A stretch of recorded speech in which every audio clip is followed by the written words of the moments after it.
Hi, my name is PMAC. I'm a personal trainer in London. Finest.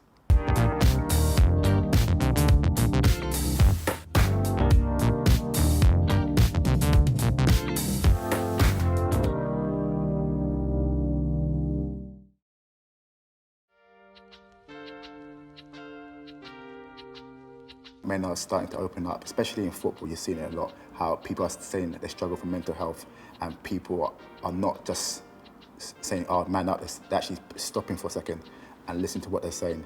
Like, for example, I remember years ago, and I didn't get it until now, Ray Parlour was going for a divorce, and he was playing so bad at Arsenal.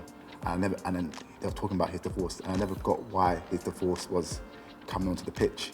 And then when I grew up, and I realised when I was heartbroken, and after I couldn't physically do stuff the way I used to do it because my mind was always on that situation. So I think that mental health is such a massive effect on your day-to-day basis. So if you're happy, you do good things, and when you're upset, you're not yourself.